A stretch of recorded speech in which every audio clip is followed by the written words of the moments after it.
জন্মস্থান শেরপুর হলেও নানা ব্যস্ততায় সেদিকে যাওয়া হয়ে ওঠে খুবই কম। তবে এবারে ঈদ ছিল একটু বিশেষ। দীর্ঘ 5 বছর পর শেরপুরে যাওয়া আর পেয়ে যাই বহুদিনের এক স্বপ্ন বাস্তবে রূপ দেওয়ার সুযোগ, পাহাড় দেখা। ঈদের পরদিন আমরা রওনা দেই চুকচুকে গ্রামের পথে।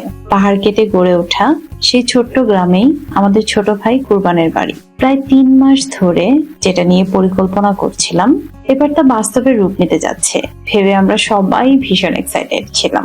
যাত্রা শুরু হয় শেরপুর শহর থেকেই।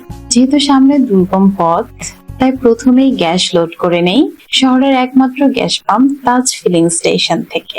এরপর সরাসরি চলে যাই গোপালপট্টি, কারণ শেরপুরের সংস্কৃতিতে আত্মীয় বাড়ি যাওয়ার আগে মিষ্টি কেনা এক অনিবার্য রীতি। আর গোপালপট্টি তো শেরপুর শহরের সব বিখ্যাত মিষ্টির দোকানের আড্ডাস্থল।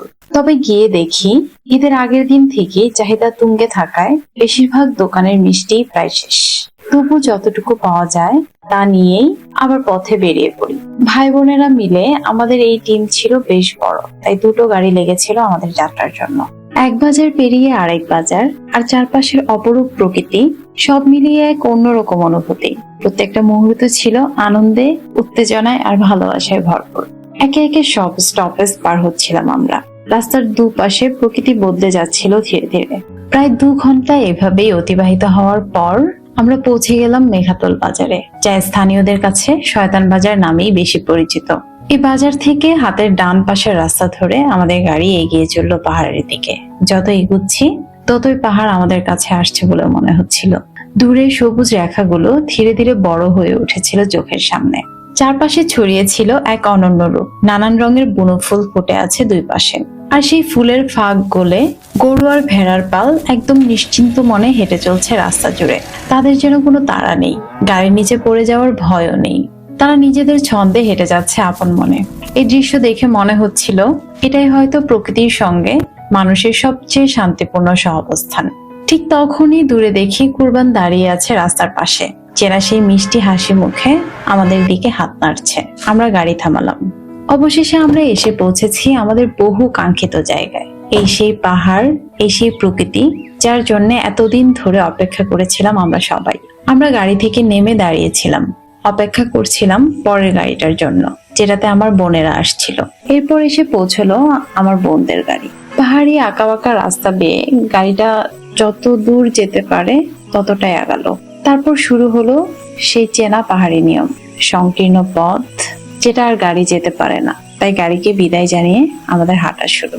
শুরুর দিকে পুরো ব্যাপারটা ছিল একটা অ্যাডভেঞ্চারের মতো, রোমাঞ্চকর, অজানা। কিন্তু পাহাড়ি ঢাল বেয়ে উঠতে গিয়ে একটু পরেই টের পেলাম আমরা কেউই এতে অভ্যস্ত নই। ঘাম ঝরছিল, হাঁপ ধরছিল, তবুও থেমে যায়নি। কারণ চারদিকের পাখির কিচিরমিচির, সবুজের সমারোহ আর সেই নিস্তব্ধ প্রকৃতি আমাদের জন্য মুগ্ধ করে রেখেছিল।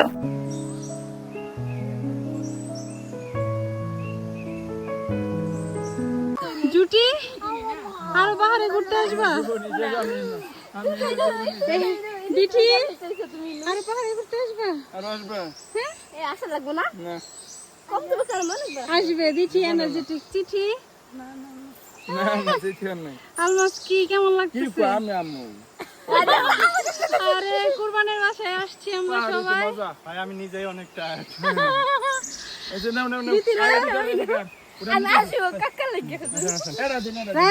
আপনারা এখানে কখনো আসবেন না,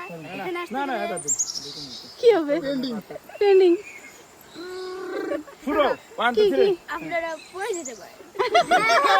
কুরবানের বাড়িতে পৌঁছে আমি একেবারেই অবাক।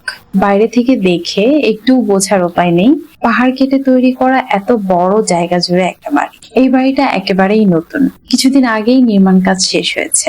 পরিবারের সদস্যরা এখনো পুরনো ঘরেই থাকে, তাই এই নতুন ঘরে এখনো কোনো আসবাবপত্র আনা হয়নি। আমরা ঠিক করলাম এই নতুন ঘরেই থাকবো। আরো একবার অবাক হলাম যখন দেখলাম এখানে শুধু ইলেকট্রিসিটি নয়, ওয়াইফাই পর্যন্ত আছে। পাহাড়ের মাঝখানে দাঁড়িয়ে থেকে নেটওয়ার্ক ফুল, ভাবা যায়। সবাই গোসল শেষে ফ্রেশ হতেই কুরবান ডাকতে শুরু করলো খেতে যাওয়ার জন্য। পুকুর থেকে তোলা তাজা মাছের ঝোল, মাছ ভাজা, মাছের ডিম আর সাথে ডিম ভাজা। সবাই এমন তৃপ্তি করে খেলো যেন এটাই ছিল আজকের আসল পর্ব। খাওয়া দাওয়া শেষ করে সবাই উঠোনে চেয়ার পেতে বসলাম। একটু পরেই হাজির হলো পান সুপারি। সবাই মুখ পুড়ে পান খেলাম, কথাবার্তা হাসাহাসি চলছিল। একসময় কুরবান বলল, আপু চলেন আপনাদের একটা সুন্দর জায়গায় নিয়ে যাই। আমরা সবাই রাজি হয়ে হাঁটতে বের হলাম। অন্ধকার নামছে ধীরে ধীরে, হালকা আলোতে সামনে দেখি একটা ফাঁকা জায়গা, ঝাউ গাছ আর কাশফুলের ফাঁকে ফাঁকে ঝাঁকঝাঁক জোনাকি জ্বলছে। একটানা তাকিয়ে থাকলাম। সেখান থেকে ফিরে আমরা সবাই গোল হয়ে বসে 10-20 খেললাম, হাসি ঠাট্টা মজা। জানি না আবার কবে এমন করে ভাই বোনেরা একসাথে সময় কাটাতে পারবো। রাত তখন প্রায় 12টা বাজে, ঘুমোতে যাব। ঠিক তখনই কুরবান বলল, আপু চলেন চা খেতে যাই, পাহাড়ের উপর টঙে বসে চা খাবেন। আমি অবাক হয়ে বললাম, এই রাতে খোলা দোকান পাবো? কুরবান হেসে বলল, ঘুম থেকে তুলে বানিয়ে নিব, কোনো অসুবিধা নাই, চলেন। যে কথা সেই কাজ। এখন রাত 11:51 আর আমরা যাচ্ছি পাহাড়ের ঢালে চায়ের টঙে চা খেতে। আমরা পাহাড় বেয়ে উঠলাম সেই কাঙ্ক্ষিত চায়ের টঙে, কিন্তু গিয়ে দেখি দোকান বন্ধ। তবুও কুরবান দোকানদারকে রীতিমতো ঘুম থেকে তুলে দিল শুধু আমাদের চা বানাতে। দোকানদারও বেশ আন্তরিক, জানলেন ঢাকা থেকে গেস্ট এসেছে, তাই যেন একরকম বিশেষ আপ্যায়নের মতো করে আমাদের চা বানিয়ে দিলেন।